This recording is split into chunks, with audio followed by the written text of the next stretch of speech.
A través de una videollamada. Vamos a conversar con el conocido y recordado Raúl Díaz Canseco, promotor actualmente de la iniciativa Respira Perú, ¿no? Pero conocido político de nuestro país, además relacionado, vinculado al tema educativo, con quien vamos a hablar de varios temas, y empezaremos justamente por el tema político. Bienvenido, señor Díaz Canseco, al programa. Buenas noches. Buenas noches, Arequipa, gusto de saludarlos y muy emocionado, mi querida amiga Teresa, de la oportunidad que nos brindan de este contacto maravilloso. Muy bien, muchas gracias, y por supuesto hay mucho de qué conversar, además de Respira Perú, que es una iniciativa solidaria, importante y necesaria en estas épocas donde muchas personas están sufriendo la escasez del oxígeno, la falta de este elemento tan necesario para que puedan seguir viviendo. Sin embargo, queremos comenzar con el tema político, que es también muy importante y que también es determinante para mejorar la situación en el país. Empecemos por lo que viene ocurriendo en el Congreso. Señor Raúl, ¿qué le parece lo que está proponiendo el Congreso en este momento? Se está debatiendo el tema de la devolución de los aportes a la ONP. Hay ya una especie de conflicto a raíz de este tema. Bueno, primero hay que tomar nota de que vivimos en el Perú en un momento de una crisis económica sin precedentes. Mucha gente se ha quedado sin recursos, millones de peruanos se han quedado sin trabajo, y lo que me imagino se pretende es cómo aliviar esta situación dentro del marco de una economía que ya está muy complicada dentro del tema de las finanzas públicas, de la recaudación, del presupuesto de la nación. Y como ha dicho el ministro de Economía, la ministra de Economía, estamos tocando suelo. Ya se han gastado más de 35.000 millones de dólares de los presupuestos nacionales, y se tiene que encontrar un punto medio que no crea un problema más delicado de lo que ya tenemos en el país. Ya el gobierno, la ministra ha hablado de una posibilidad de 1.300 millones, por lo que hay una sensibilización de parte del Estado, y el Congreso tiene que buscar un punto medio que, dentro de la exigencia y necesidad de la crisis económica, no empeore más la situación del país. Porque usted recordará lo que pasó en el pasado, cuando gastamos más de lo que teníamos, generamos una inflación horrorosa. Y hay que tener mucho cuidado, porque exigir que el Estado pague con dineros que no tiene, cifras que ya no tiene cómo financiar, sí puede traer una situación económica mucho más grave. Sin embargo, reconociendo que sí hay una necesidad de por medio de mucha gente, sobre todo aquella que en su momento aportó, que por la edad de repente no tiene ya la posibilidad de seguir aportando, de cumplir los 20 años que exige este régimen para poder acceder a esos recursos que en su momento aportó don Raúl. Por eso yo creo que a esa gente sí hay que buscarle una norma, una ley que les permita acceder a esos recursos, porque alguien que aportó toda su vida y que le faltó un año o dos no se puede quedar en el aire. Pero es una situación muy marcada de un millón y algo más de aportantes a la ONP. Hay otros que no están todavía en esa gravedad. Lastimosamente la situación económica del país es tan grave, tan dramática, y eso es lo que tenemos que entender los peruanos, que cargarle más al Estado cuando ya no tiene mayor cantidad de recursos, porque también la recaudación ha caído. El PBI peruano, se habla de que podía terminar este año entre el 15 y el 20% negativo. ¿Usted se imagina lo que es eso? Estamos en una crisis económica sin precedentes, entonces hay que tener mucha cautela con el manejo de los recursos públicos. Efectivamente, ¿no? Sin embargo, en general los cuestionamientos están en el sentido, pues, de que este gobierno no ha sabido manejar la pandemia. No, digamos, hay comparación con otros países que económicamente han caído, pero el Perú ha tenido un decrecimiento, digamos, de los peores. y se están criticando algunas medidas como Reactiva Perú, que ha invertido muchísimo dinero en apoyar no necesariamente a empresas que estaban cumpliendo los parámetros, ¿no?, necesarios, y que ahora se les niega pues los recursos a este tema de la devolución de los aportes de la ONP, por ejemplo. Bueno, el tema de Reactiva Perú es algo que obviamente se tiene que evaluar e investigar, porque habían normas y exigencias para que las empresas pudieran acceder. Y dos, no han llegado a las pequeñas empresas. Creo que ahí, en Reactiva 2, deben de tener un acento especial para las MIPES y bajar las exigencias de las garantías que están solicitando. Porque, por ejemplo, hablábamos con la gente de Gamarra, donde hay 40.000 pequeñas empresas, de ahí solamente han podido calificar 5.000. Entonces sí creo de que tienen que replantear el destino de Reactiva 2, y por supuesto aquellos que hicieron mal uso de los recursos anteriores, debe caer todo el peso de la ley y tendrán que devolver los recursos. Correcto, correcto. Y en este contexto, ¿cuál es su opinión sobre lo que ha aprobado el Congreso, que es una segunda moción ya de interpelación para la ministra María Antonieta Alba por justamente este cuestionado manejo económico de la pandemia en el país? Mire, la interpelación es un sistema democrático que le responde al Congreso. Es un sistema donde se invita a un ministro y el ministro tiene que responder las preguntas que se le hacen.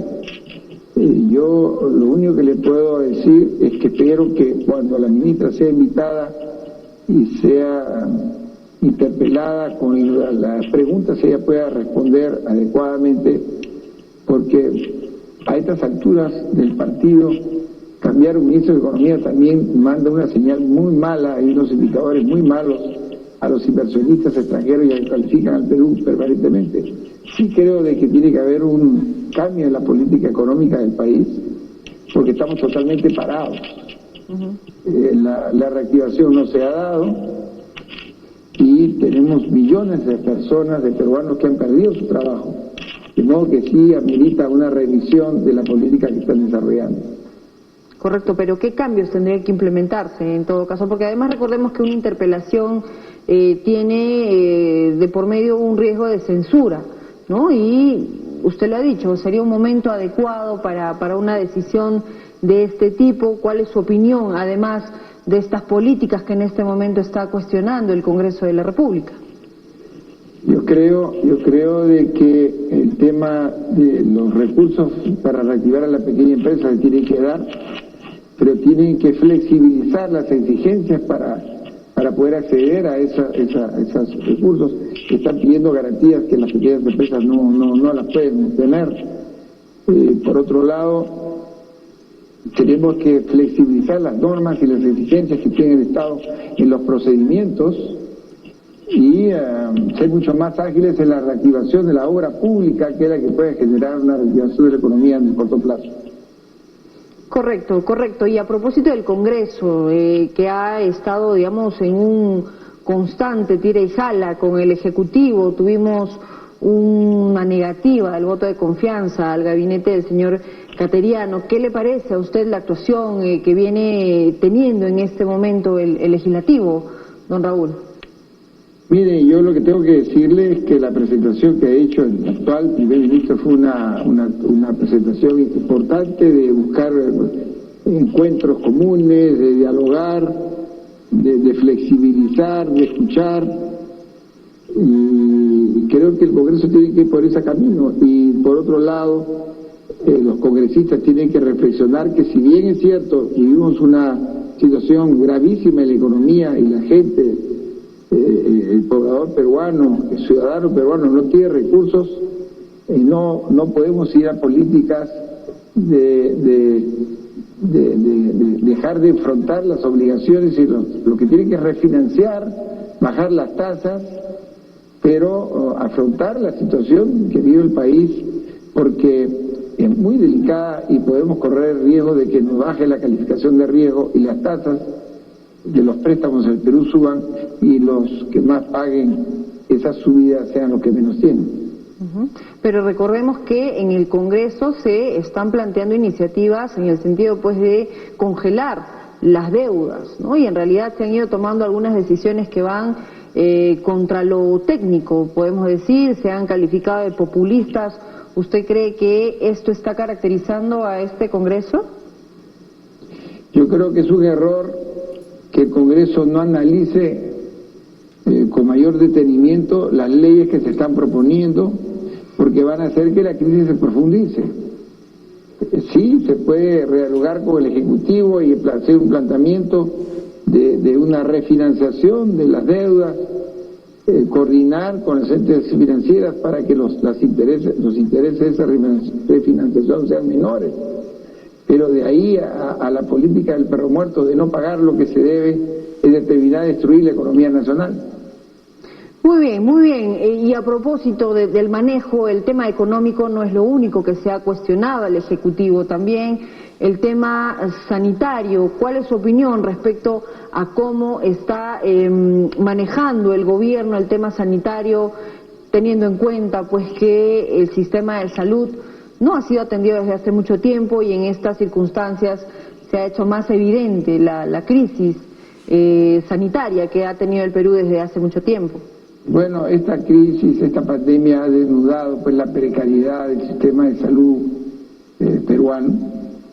Efectivamente, en los primeros tiempos no se han enfrentado adecuadamente, pero actualmente hay una ministra de Salud, la doctora Macetti, que es muy buena, y le digo yo por experiencia que estamos viendo nosotros con Respira Perú, donde la Sociedad Nacional de Industrias, con la Iglesia Católica, con la San Ignacio, hemos articulado una serie de aportes empresariales para ayudar a los diferentes hospitales y a las empresas para que ayuden a su vez con las centrales que tienen muchos de ellos en desuso y se van a reparar, y buscando innovación en los sistemas mismos de atención primaria de la salud, que esto va a ir cambiando. Efectivamente, no, en los primeros tiempos no se ha manejado adecuadamente, pero creo que ahora que hay una actitud diferente y ojalá pues vayamos a otra velocidad. Nosotros, por ejemplo, después de la central que llegó a Arequipa, estamos creando un centro de atención temporal de oxígeno, y el primero se va a instalar en la avenida Arequipa 714, Altos El Alegre, al costado del Policlínico Espíritu Santo, donde vamos a instalar unos concentradores de oxígeno que van a servir mucho para evitar que los pacientes del COVID terminen en las UCIs que ya están escasas.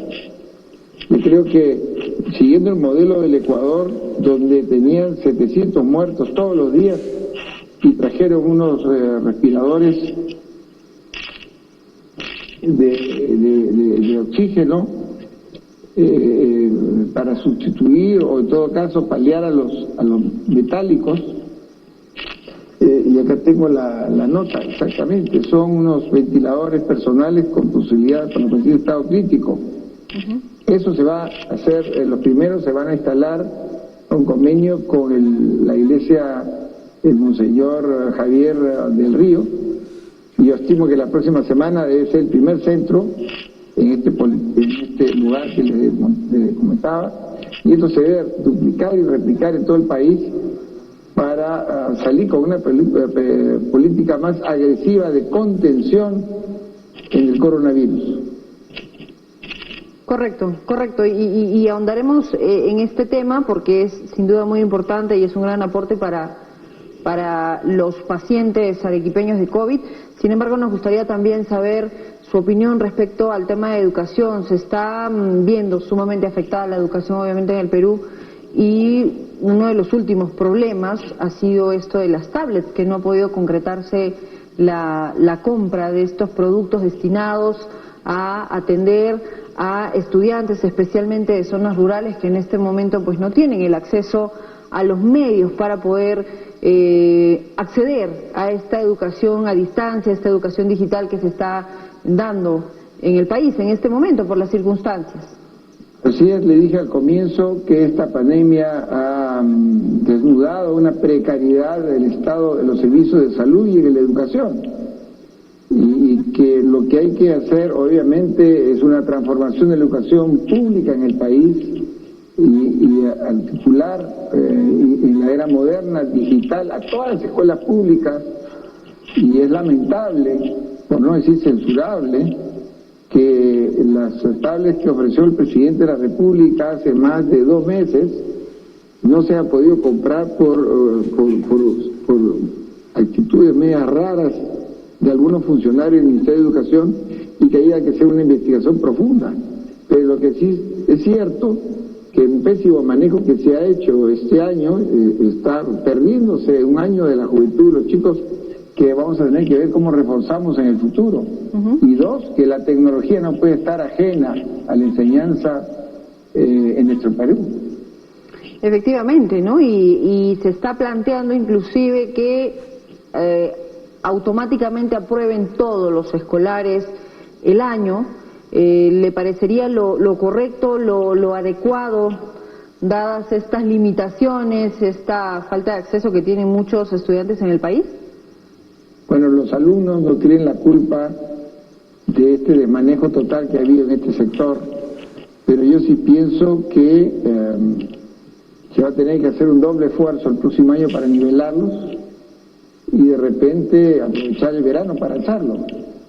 No podemos darnos el lujo que miles de jóvenes hayan perdido un año de su vida por un manejo inadecuado que ha tenido el sector en la transformación digital que debemos haber migrado. Pero no solamente es el tema de la tecnología, sino el tema de la infraestructura. Ojalá que se aproveche ahora que los colegios están parados para remodelarlos toditos, mejorar el equipamiento de todos ellos, y el próximo año pues tendrá que tener horas adicionales de estudio para nivelarlos. Y a los que más hay que preocuparlos con los chicos de quinto y secundaria que acaban este año, porque ellos iban a tener algún problema, y de repente reforzarlos en la noche y pedir ayuda al sector privado para que les dé al Estado, como alguna vez se lo ofrecimos nosotros al presidente, toda la tecnología o los contenidos que tenemos en los colegios, porque lo que sí nos podemos dar de lujo de perder un año con nuestros jóvenes. Muy bien, muy bien. Bueno, en todo caso veremos qué pasa más adelante. Se está a la espera de la vacuna. Es un tema todavía incierto, así es que en ese contexto se ha convocado a elecciones, sobre lo cual nos gustaría preguntarle en unos instantes. Sin embargo, también queremos saber más de Respira Perú. Ya lo decíamos, es una campaña importante, sumamente positiva para Arequipa, que en este momento tiene tantos pacientes por COVID-19 y muchos de ellos no han podido acceder al oxígeno. Coméntenos acerca de esto, señor Díaz Canseco. Primero hay que decirle al país que el éxito de Respira Perú está en una articulación que no ha habido nunca con la Iglesia Católica, el Episcopado peruano, que es el que tiene todos los mecanismos para poder traer los equipos exonerados de todos los impuestos y poderlos llevar a la zona, a los hospitales que son necesarios. Segundo, un sector empresarial que en el primer momento de la pandemia no fue convocado, a pesar de que ofrecieron ellos una serie de ayudas, y en el caso de ahora se ha podido determinar con la ayuda de algunas empresas importantes, mineras, etcétera, que tenían sus centrales de oxígeno paradas y nos están donando a la iglesia para que sean repotenciados y poder después ser entregado a hospitales de importancia en el país. Y finalmente la articulación que hay hoy día con MINSA, y por eso decía que hay que marcar una etapa lo que antes de esta ministra y después y con ella, porque ella está en una actitud de coordinación permanente y de ayudar y de viabilizar. La buena noticia para Arequipa también y para el Perú es que se está encontrando una fábrica extraordinaria peruana que va a poder fabricar entre 50 y 100 centrales de oxígeno en los siguientes 30 días para ser distribuidos después en todo el territorio nacional, porque traer centrales como la que trajimos para Arequipa demoró más de 45 días y tuvimos la suerte que hay una que estaba navegando y la compramos prácticamente navegando, una de las más grandes que se ha traído para el Perú, pero de esos no hay muchas. De modo que estamos encontrando soluciones entre reparar las existentes y buscar la fabricación nacional. Y estos ventiladores de un solo uso que vienen a lograr evitar que la gente se vaya a la zona de UCI y que va a salvar muchas vidas. Hemos traído 960 que se están distribuyendo a nivel nacional, de ahí van 60 a Arequipa y van a traerse 1000 más, y según dice la sociedad de agroexportadores y los pesqueros quieren traer 2000 más cada uno. En Ecuador trajeron 6000 y bajaron 700 muertos diarios a 1 o 2 por día. Significa que estos ventiladores funcionan. Y lo otro que también estamos llevando a Arequipa, y máximo en unos 10 días, son los concentradores de oxígeno que se va a instalar en el centro de atención temporal de la avenida Arequipa 714 al costado del Policlínico Espíritu Santo. Espíritu Santo, y que es un lugar de la Iglesia Católica que Monseñor Javier del Río ya lo preparó, y los empresarios arequipeños están muy involucrados, y les puedo decir que ese tipo de centros de oxigenación temporal va a evitar que mucha gente vaya a las clínicas cuando no es necesario todavía su hospitalización, y atendiendo al paciente en una etapa importante antes de que ya sus pulmones estén tan dañados que vayan a UCI, y mucho con los resultados que ya conocemos. De modo que sí hay mucho por hacer. Correcto. Y todos tenemos que estar involucrados en este aspecto. Muy bien, es importante mencionar que esta planta pues no se quedará en Arequipa, sino que posteriormente será trasladada a otra parte del país donde se requiera, que en este momento son, digamos, varias regiones donde se están registrando mayores contagios en este momento. Sí, pero para que no se preocupe, que esa planta no saldrá de Arequipa mientras tenga problemas Arequipa, y en lo que a mí concierne, yo no creo que salga de Arequipa, porque los problemas, además, tenemos que mirarlos en el mediano plazo. La precariedad de la administración de oxígeno en el Perú ha sido tan grave que los esfuerzos que estemos haciendo ahora tienen que ser ya permanentes, porque imagino salir mañana un terremoto, un maremoto, un cataclismo. Los hospitales tienen que tener autonomía en el manejo del oxígeno, como que también tenemos que ver la manera de tener un sistema más unificado de salud para que no vuelva a pasar jamás en el Perú lo que estamos viendo con la gente sencilla, humilde. Y si hay algo que el Estado tiene responsabilidad y obligación, es darle la salud que le corresponde a todos los peruanos, y la educación, que es la única que puede permitir que salgan de la pobreza. Y ahí es donde tienen que centrarse los debates para que nunca más no vuelva a pasar una cosa así. Efectivamente, y en un momento además donde estamos próximos a elecciones, estos temas tienen que ser recogidos por los candidatos. ¿Qué le parece? ¿A usted cree que se puedan llevar a cabo las elecciones en el mes de abril en medio de esta pandemia, cuando no hay certeza todavía si para ese momento se tenga ya la vacuna? Bueno, yo pienso que las condiciones están convocadas, que tenemos que ir hacia ellas, y podemos hacer elecciones virtuales, digitales, y yo tengo la esperanza que todos esos proyectos de vacunas en todo el universo, alguna esté ya expeditiva en el primer trimestre del año, y en abril ya la tengamos operativa. Pero yo creo que es importante oxigenar, cambiar, innovar y buscar nuevas metas, nuevas propuestas y nuevos caminos, porque lo que ha demostrado el Perú y los gobiernos en los últimos tiempos es que no hay capacidad de gestión. Hemos visto que tenían los recursos y que esos recursos no se invertían. Hemos visto obras licitadas por compañías corruptas. Eso tiene que cambiar en el país, porque queremos los peruanos que estamos debidamente preparados y tenemos gente maravillosa para sacar al Perú adelante. Y eso es lo que hay que hacer. ¿Usted va a postular? ¿Se le vinculó a Acción Popular, al PPC? No, nunca. Yo siempre he sido de Acción Popular.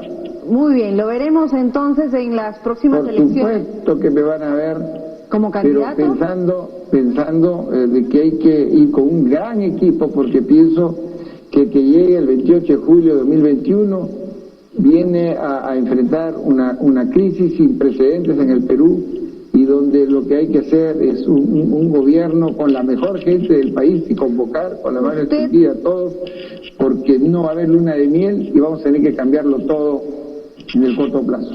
Usted va a encabezar este equipo que nos menciona, se va como candidato presidencial, ¿nos puede dar esa primicia? Yo lo vengo diciendo a mi querida Arequipa, yo voy a ser precandidato porque en Acción Popular no hay dedocracia, hay auténtica democracia y es un militante, un voto. De modo que sí, tengo que trabajar, tengo que caminar, tengo que persuadir y demostrarle al Perú que con la experiencia que tenemos y lo que venimos haciendo, podemos reconstruir un país que tiene que salir de la postración, de la tristeza y buscar la luz de la esperanza, convocando a todos los mejores jóvenes que tiene esta patria para salir adelante. Eso era lo que queríamos saber. Muchas gracias. En todo caso, están allí las intenciones de postular a la presidencia. Muchas gracias, don Raúl, por esta entrevista, esta comunicación. Esperamos y seguramente... Mis saludos de verdad a los arequipeños. A mí me tocó, cuando fui vicepresidente, estar en el Arequipazo y pudimos hacer muchas cosas, y ahora me toca, por cosas del destino, ayudar a mi tierra arequipeña y de hacerle ver a los arequipeños que es el momento de unirnos. Y ahí tienen ustedes al monseñor Javier del Río, extraordinario sacerdote y mejor arzobispo, tienen unos empresarios fuertísimos arequipeños, y creo que tenemos que trabajar todos unidos para sacar al país adelante y con una juventud maravillosa. Correcto. Hay que sí enfrentarnos a la pandemia, porque seguramente mientras no haya la vacuna no la vamos a derrotar, pero sí podemos enfrentarla, bajar el avance del contagio y tener políticas adecuadas que nos permitan bajar el miedo y la desesperanza que hoy vivimos. Muy bien, muchísimas gracias a don Raúl Díaz Canseco, economista, ahora además encabezando esta campaña Respira Perú, y seguramente ya más adelante podremos hablar de otros temas. Ahora nos vamos a la pausa, amigos, ya regresamos, no se vayan. Hasta luego, gracias, adelante.